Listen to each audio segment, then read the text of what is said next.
약국문을 열면서 약사님에게 약을 하나 구했습니다. 선생님, 딸꾹질 약을 하나 주세요. 그랬습니다. 그러더니 한참을 본가 약사가 생각하더니 갑자기 그 약을 살려다는 사람이 뺨을 갖다 딱 때리는 겁니다. 아주 세게 말입니다. 화가 나가지고 무슨 일이야 했더니 딸꾹질 멈췄죠. 약을 먹으면 부작용이 생길 수 있으니까 제가 딸꾹질 끊게 해줬습니다. 했더니 이 남자가 얼굴이 더 나빠진 거예요. 그러더니 뭐라고 하냐면, 아니 내가 딸꾹질한 게 아니라 저 승용차는 우리 아내가 지금 딸꾹질한다고. 사람은 자기 생각에 빠져 있을 때가 참 많습니다. 상대방이나 어떤 하나님의 뜻은 전혀 생각하지 않고 내가 생각하는 생각 속에서 고집에 빠져 있고 내가 옳다라고 하는 생각을 하고 있습니다. 여러분, 오늘 추수감사절을 어떻게 생각하십니까? 진짜 우리가 하나님께 드리는 추수감사절이 기뻐한다고 생각하는지, 내 방식의 추수감사절이 진짜 하나님이 원하시는 것인지, 우리 교회가 하고 있는 이 추수감사절이 우리의 마음이 진짜 하나님이 원하시는 뜻에 맞는 건지 한번 곰곰이 생각해 보면서 오늘 본문 말씀을 보고자 합니다. 그래서 제가 그런 그 메시지를 하나 만들어 봤습니다. 읽어보죠. 시작. 하나님의 뜻이 성취됨을 감사합시다. 한 번 더 읽어볼까요? 하나님의 뜻이 성취됨을 감사합시다. 옆 사람에게 한번 그렇게 얘기해 보시죠. 하나님의 뜻이 성취됨을 감사합시다. 네, 우리 이번 추수감사절 그랬으면 좋겠어요. 하나님의 뜻이 성취됨을 감사합시다. 한번 깊이 묵상해 보십시오. 하나님의 뜻이 성취되는 것. 1년 동안 살면서 우리는 감사하는 조건이 내 마음대로 되고 내 뜻대로 되고 내가 원하는 데 되면은 감사하다, 올 추수감사절 너무 감사하다 이렇게 하는데, 내가 원하는 대로 안 되고 내가 이렇게 싫어하는 것만 잡고 되면은 이번에 추수감사절 영 아니오시다 이렇다라고 생각하신다면 너무 이기적이고 너무 자기중심적인 추수감사요 신앙이라 여겨집니다. 오늘 본문 말씀이 몇 구절 제가 선별해 봤는데 읽어보도록 하지요. 16장 1절입니다. 시작. 하나님의 궤를 메고 들어가서 다윗이 그것을 위하여 친 장막 가운데 두고 번제와 화목제를 하나님께 드립니다. 그 다음에 또 레위 사람을 세워 여호와의 궤 앞에서 섬기며 이스라엘 하나님 여호와를称颂하고 감사하며 찬양하게 하였으니. 여기 보면은 뭔가가 다윗을 중심으로 하는 이스라엘 백성들이 하나님께 전반적으로 제사를 드리고 있다라는 것을 느끼게 됩니다. 눈 크게 뜨세요. 느끼고 있습니다. 이게 뭘까요? 이거 이해하려면 역대상 15장부터 읽어봐야 16장을 이해할 수 있고, 그 다음에 이제 그 관점이 다르게 쓰여 있는 사무엘하 6장을 봐야만이 이 내용을 이해할 수가 있습니다. 사무엘하의 입장하고 역대상의 입장은 약간 다릅니다.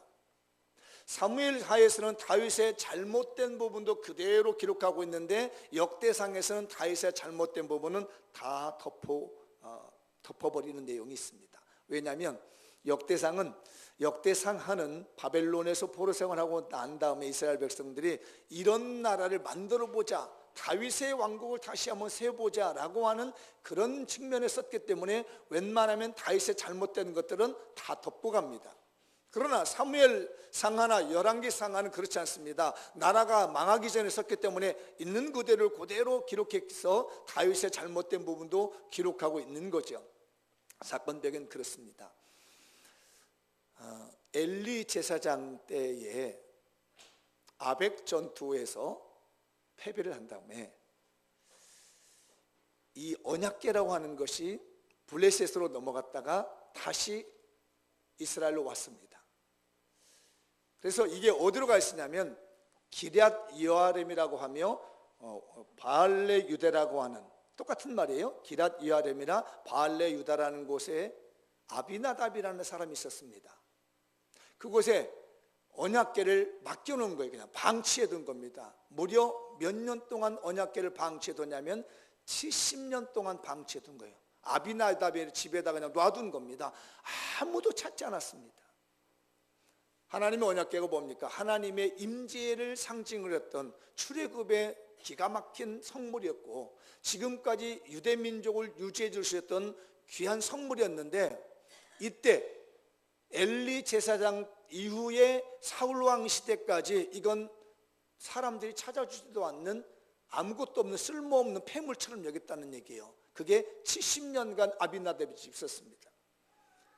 다윗이 전쟁을 하고 나라를 세우고 여러 블레셋 나라의 암몬 족속이나 이런 부분들 다 정복하고 났는데 생각이 난 겁니다. 언약궤 어디 있지? 이겁니다.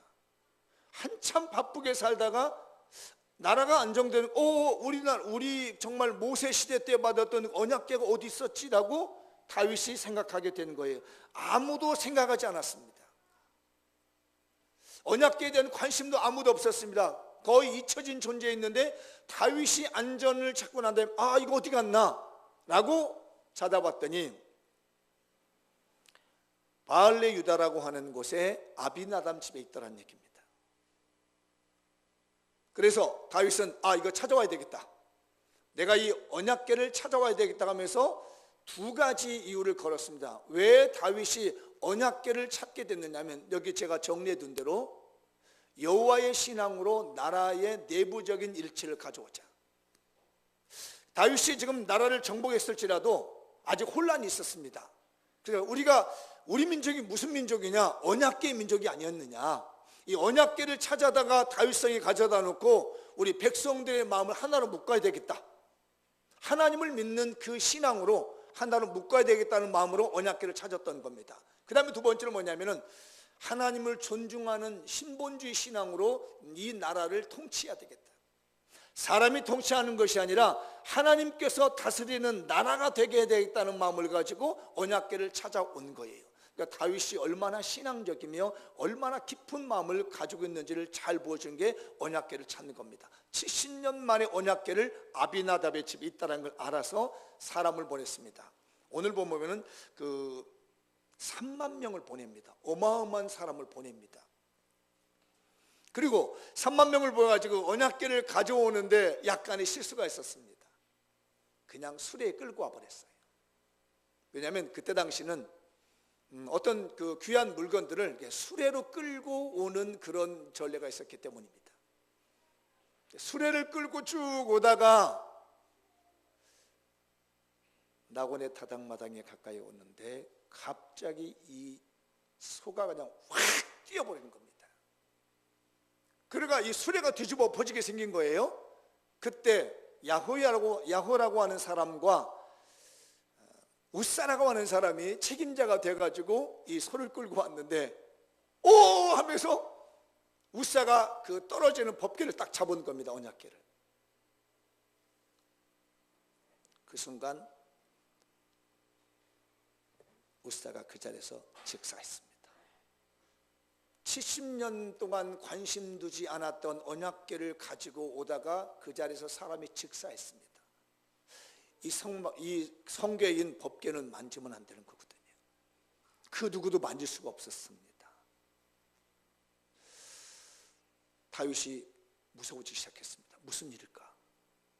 왜 이 일어나서 사람이 죽었을까? 이거 이러다가 우리 다 죽는 거 아닌가 하는 생각이 드는데, 그때 레위 지파의 사람인 오벳 에돔이 이 언약궤를 우리 집으로 모시고 가겠습니다 합니다. 금방 사람이 죽었는데 이 언약궤를 자기 집으로 모시고 간다는 거예요. 이건 어떤 의미가 있냐면 자기 집안이 다 죽을 수 있다는 얘기입니다. 금방 내 눈앞에서 사람이 죽어간 그 무서운 언약궤를 자기 집으로 끌고 갔다는 것은 잘못하면 그 집안 모두가 죽을 수 있는 일인데, 오벳 에돔이 그걸 갖다가 자기 집에다가 딱 모셔놓은 겁니다. 사람들이 긴장을 하기 시작했습니다. 저 집안에 어떤 일이 벌어지는가, 다 죽는 거 아닌가 하는데 3개월이 지났습니다. 아무 이상이 없고요. 대래 어떤 일이 벌어졌냐면 오벳 에돔 집이 복을 받는다는 소문이 났습니다.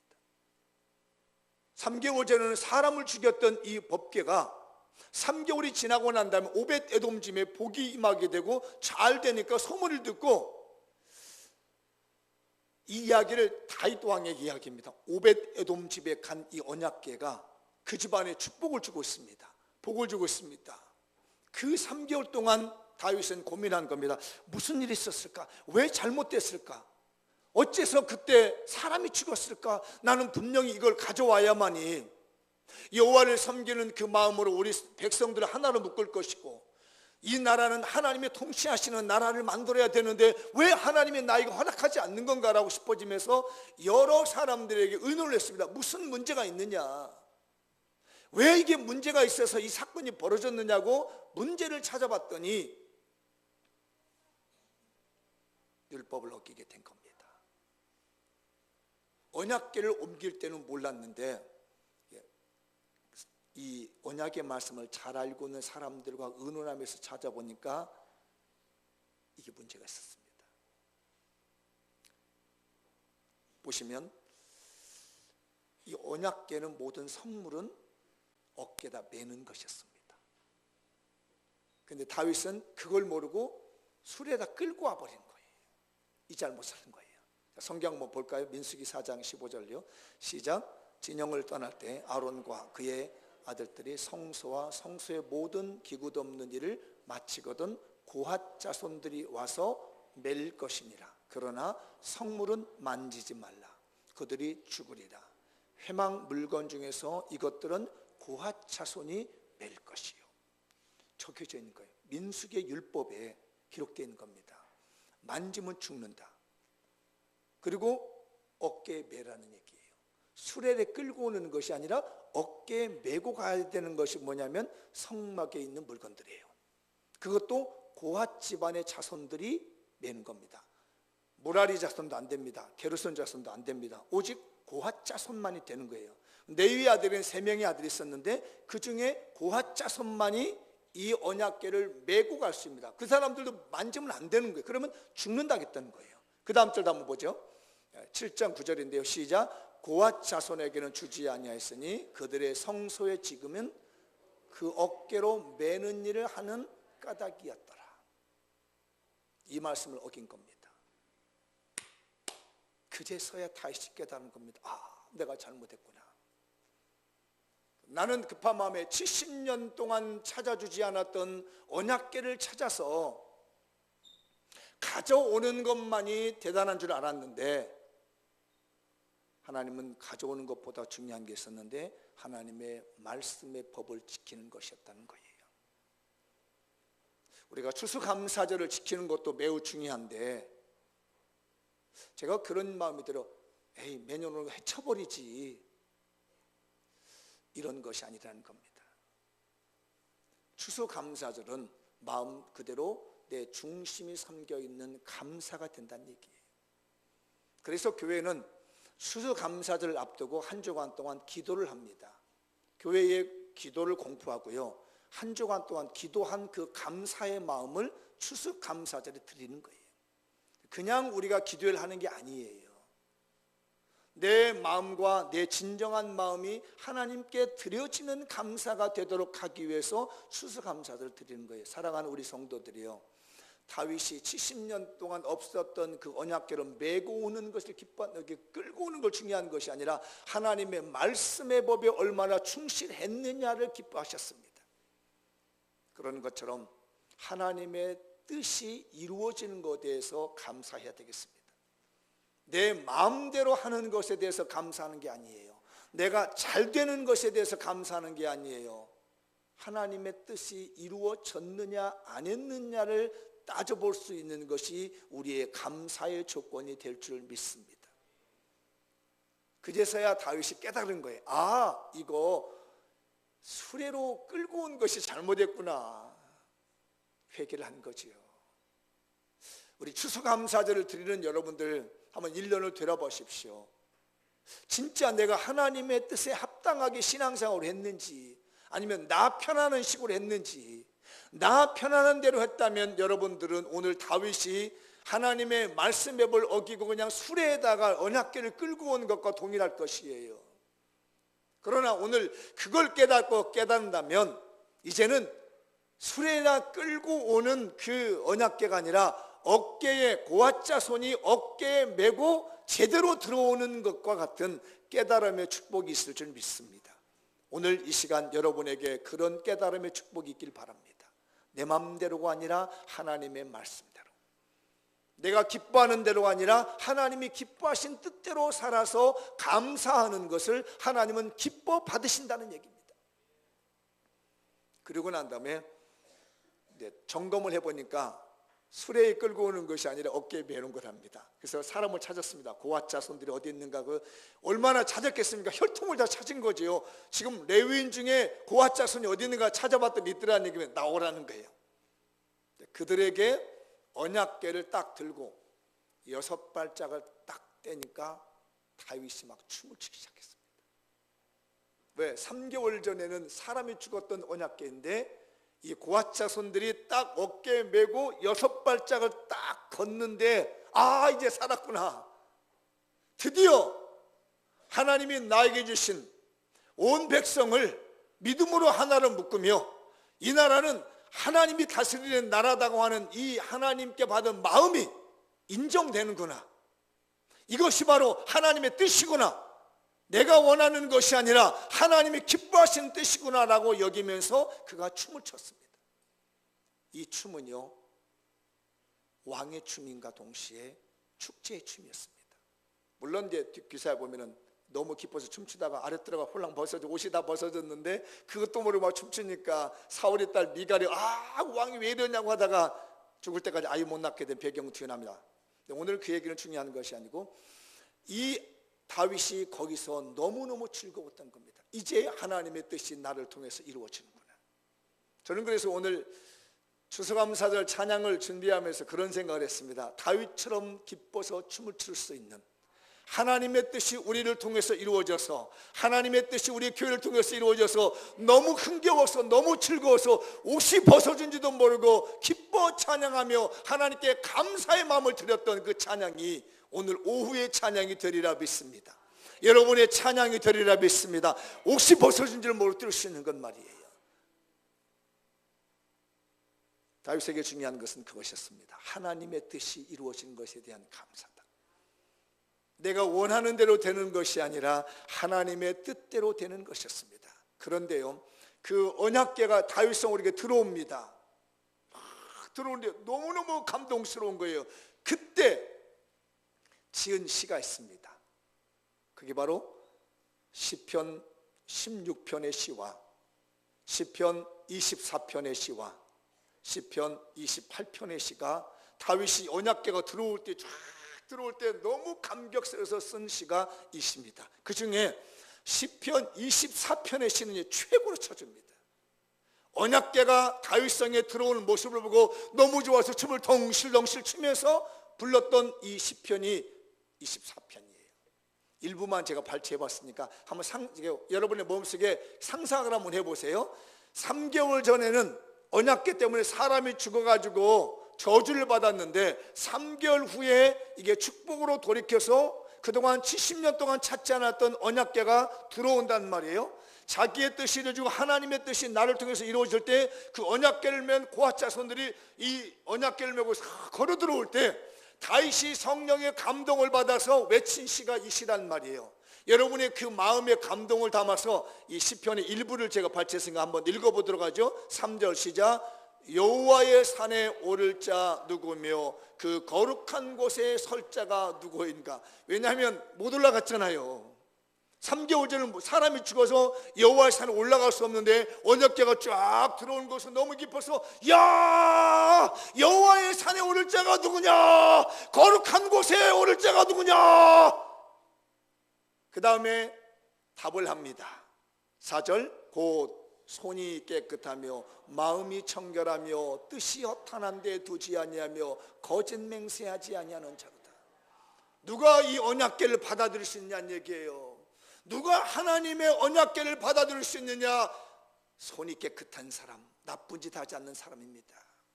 마음을 쓸데없는 곳에 두지 않는 사람이며 거짓 맹세하지 않는 사람들이 이 여호와의 언약궤를 받아들일 수 있다는 얘기예요. 하나님의 언약궤가 쫙 들어올 때 백성들에게 말합니다. 너희들이 이 언약궤를 받아들이려면 더러운 일 하지 마라, 거짓 맹세하지 말라, 허탄한 데 마음을 두지 말며 하나님에게 마음을 두라고 외치고 있는 겁니다.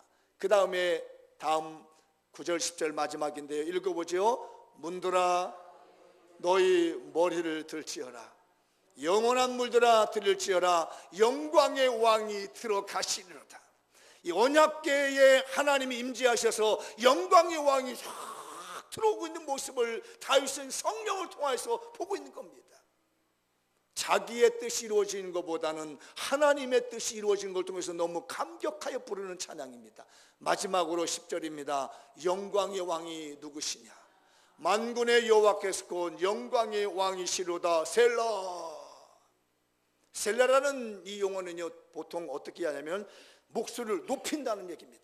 셀라, 영광의 왕이시로다. 오늘 이 은혜로운 축복이 추수감사절을 하나님의 뜻이 이루어지기를 원하는 여러분들에게 들어가시기 바랍니다. 영광의 왕이 여러분의 집안에 들어가시기 바랍니다. 영광의 왕이 여러분의 마음속에 들어가시길 바랍니다. 영광의 왕이 우리 집으로 들어오며 우리 교회에 들어와서 마음의 문을 열고 고개를 들고 주님을 맞이할 수 있는 교회가 되길 바랍니다. 진정한 감사는 하나님의 뜻이 우리 가운데 이루어지는 데 있는 겁니다. 진정한 추수감사절은 과일 놓고 이런 곡식 놓고 이거보다 더 중요한 것은 하나님의 뜻이 우리 안에서 이루어진 것이 너무 감사해서, 내가 원치 않을지라도 하나님의 뜻이 이루어진 것이 너무 감사해서 드리는 제사가 감사자가 될 줄 믿습니다. 우리 교회가 드리는 이 추수감사절, 하나님의 뜻이 이루어진 축복이 있을 줄 믿습니다. 그러고 났더니 다윗은 뭘 주냐면 먹을 것을 나눠줍니다. 음식을 나눠줍니다. 아까 본문 읽으셨잖아요. 읽어보죠. 음식을 나누며 축제로 감사합시다. 우리 추수감사절은 그래서 음식을 나누며 축제로 감사합니다. 춤을 덩실덩실 치듯이 다윗이 너무 잘서 이 언약궤 들을 거 너무 좋은 거, 너무 좋은 거. 오늘 오후에 한번 보십시다. 얼마나 춤추다가 아래 떨어가 내려갈는지. 제가 보니까 아주 별별 다 할 얘기를 준비를 하는 것 같아요. 또 주제가 꽃이야. 어떻게 꽃과 하늘나라의 꽃 같은 사람이 맞아. 난 어제 저녁에 잠깐 눕고 봤네. 이야, 감동이어서 감동해서. 내가 심사위원 한다면 그분 1등 줄 것 같은데 심사위원들 어떨지 몰라. 왜냐하면 내가 본 건 그거 하나밖에 없거든. 오늘 오후에와 오늘 하루 종일 또 우리의 삶이 매일같이 추수감사가 넘치되 음식을 나누면서 축제로 감사하는 우리 추수감사절이 됐으면 좋겠습니다. 우리 음식을 나눕시다. 축제가 됩시다. 하나님께 기쁨이 됩시다. 마무리 지어보겠습니다. 읽어보죠. 시작. 우리의 삶이 형통하고 평안해서 감사한 것이 아니라 하나님의 뜻이 성취되어 감사하는 추수감사절이 됩시다. 다음, 자신만 행복하고 감사한 것이 아니라 모두가 행복하고 감사할 수 있는 축제의 추수감사절이 되십시다. 오늘 추수감사절 우리 모두가 하나님께 기쁨으로 드리는 축제의 감사가 되시길 주의 이름으로 축복합니다. 기도하겠습니다. 우리 아버지 하나님 감사합니다. 추수